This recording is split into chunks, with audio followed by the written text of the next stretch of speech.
welcome to the Glitter Podcast with me, Jillian Godsil. Today, my guest is Ben or Benedetto Biondi. Am I saying that correctly? Almost. Almost. Benedetto Biondi. Yeah, I'm but it's totally. tricky. It's tricky. Everyone gets it wrong at the first time. So We'll go with Ben. And you're the CEO of Folks Finance, which is a very innovative app on the Algorand chain.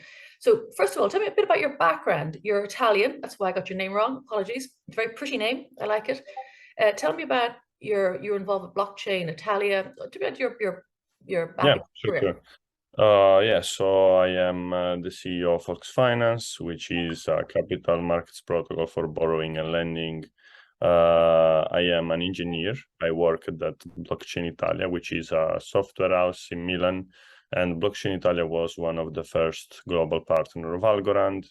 And at that time, I was a project manager. And when we saw Defy growing on Algorand, we thought, okay, let's build something cool. And we came up with the idea of building a lending protocol on Algorand. So for those who doesn't know what's a DeFi lending protocol, it's decentralized, permissionless protocol that utilizes smart contract to connect lender to borrowers. And it's over collateralized loan all in crypto assets. So you lock a collateral in crypto for borrowing a lower dollar value of something else still available on the platform. Also a crypto, but can be stable coins. So crypto version of normal fiat currencies. Okay, so you've jumped right way through a whole range of questions I was going to ask you there. So I want to go backwards a little bit. No, just you've given it a nutshell. Thank you so much. That's your elevator pitch there at the start. When you said your background, how did you get into blockchain originally, and then how did you get involved with blockchain Italia? How did that happen? Yeah, so I was studying my bachelor in mechanical engineering. I started work as a mechanical designer. I didn't really like it. Then I decided to change. I did a master in management engineering and innovation. And that's where I started to get in touch with blockchain, because there was a course about innovative IT technologies. So I started to learn about that. Then I came back to Milan, and I started to work at this software house. Milan was always my second home. By the way, I'm from the south of Italy. I just moved to Milan to study first. And that's where I started really to get in depth into this technology. And when I just learned about DeFi, this was for me like, okay, crypto now will get a really big step. So okay, I'm going to go back again and rewind you again. So you're looking at blockchain. You're working with Blockchain Italia. You were saying it was the first partnership with Algorand. So before we get on to DeFi, tell me what appeals to you about Algorand as a protocol. What did you like about it? So Algorand is a permissionless blockchain. It's public, decentralized, which solved the so famous trilemma that Vitalik, the founder of Ethereum, has defined. So the trilemma problem it's between having a blockchain that is both scalable, decentralized, and secure. For Vitalik, those three were unachievable. Indeed, Algorand solved this blockchain trilemma, and having an innovative consensus that is called the pure proof of stake, which is an egalitarian consensus where to participate you are not being rewarded, and you don't need to you don't get more power as much as commitment you have. So that's why it's egalitarian, and anyone can participate in a permissionless and decentralized way. That's ensuring scalability, decentralization, and security of the chain. And the founder is Silvio Micali, which is like, a giant. Yeah, it's proud to be Italian, it's. Oh, of course, yes. Yes, 100%. He's Turing Award of informatics, and his studies were already way behind the theorems that were used to launch Bitcoin as first blockchain. And so he's just a genius. Then we built a break-even protocol as Algorand. Cool. So then you were saying your Folks Finance is a DeFi product, right? Before Correct. we get into DeFi, what do you think are the problems facing TradFi, and why does DeFi answer those problems? Yes. So first of all, DeFi is just an evolution of the first use case of blockchain, right? Which was transferring money. Then when we started to introduce smart contract into this simple transfer of money without a central party, all the game changed, because smart contract are lines of code that answer to input and gives output. And there is something in a smart contract which is fantastic, which is the atomic swap. So the atomic swap is a simultaneous exchange of assets between multiple parties. So, for example, I can send you money in an instant in which I am sure that you did something else, right? So that's very important for how DeFi is revolutionizing this. So what DeFi is answering and better to traditional finance, first of all, is accessibility, because you can access decentralized financial instruments just with a wallet. You don't need the KYC. So if you think around the world, there are over 1.7 billion of people that are actually unbanked, so they don't have access to financial services, but most of the case they have a phone, and with a phone they could access to DeFi. So it's traditional financial services, but decentralized and accessible to everyone. And then we have we are removing the centralization of control. Obviously, in DeFi, the user gets to be actually the real owners of their assets, and as well they can be owners as community members of protocols, because also the protocol through the DAO, the decentralized autonomous organization, they became owned by the community. As well, we have easy interoperability, because being on the blockchain, the smart contracts are composable. So this in traditional finance is very difficult sometimes. Even if you think, if you would like to send money from a country to another, it takes days. If you simply do it on a blockchain, it's seconds, right? And it's really fantastic.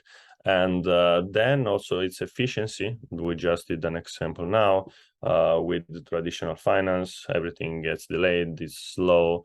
With blockchain, everything is quick, and the services are being done in a block time that, for example, in Algorand is less than 4 seconds. And indeed, there are also advantages of traditional finance, which is currently lacking on DeFi, right? So DeFi, for example, now gets to be difficult for new users, especially if they don't have a crypto background, even though you end up using just USDC, USDT, which is the crypto version of fiat currencies, of the dollar, American dollar in that case. The access is still a little difficult, but this is improving. Like for example, there are going to be systems where you can store your private key even as in a centralized way that ensures you to not lose it. If I'm going to tell to my father, this is your key to access to all your money, store it. If you lose it, then you are done. My father is going, no, I don't like this. I want to go to the bank and talk to someone if something happened, right? So it's also a change of paradigm, right? We have to get into this, but also the paradigm has to be more simple, Yes. to be more extended. And that's the advantage of traditional finance, honestly. The mostly that I see more is that there is someone you can go to speak with. In DeFi, not really. Yes. That will come, I think, and not in the way that CeFi has crashed quite spectacularly recently. So, right. So I am there even more concerned, honestly. I'll give you my overview very quickly. So CeFi, even talking about crypto related part, sometimes is not transparent at all. So you don't really know what protocols, institutions are doing with your money. But this, most of the time, you don't know even with the traditional finance, right? So it's a little, let's say, a mystery box. You are trusting someone that you just trust. And then if something happens, you have to press charge, complain, whatever, but you never ensure you get your money. In DeFi, everything is in the smart contract. The smart contracts are independent, so you are not really trusting someone. You're just trusting your own due diligence. So Yes. if you did your research, you are okay. Okay. And as I say, when things become slightly easier, so people like your father or people who are non-crypto who can get the concept but would be frightened of losing keys and wanting maybe something like that, that will come in time. I think there'll be some way around it. But tell me a bit about Folks Finance. What was the genesis behind this project and what does it do? Yeah, so when we saw DeFi growing on Algorand, we already knew this technology. We knew how to build on this. So we were like, okay, let's just build something cool. And we thought what's best to leverage on a blockchain, which the mission is to build the structure for the new business application trusted by institution, decentralized and borderless economy. So we thought, okay, a lending protocol, surely it's a main pillar and it's missing. So we were like, okay, let's build it. So that was the origin of all of it. Then we did a part of obviously building this. We took as example other existing lending protocol in other chain. Then we improve it. We make our own version, and here we are today.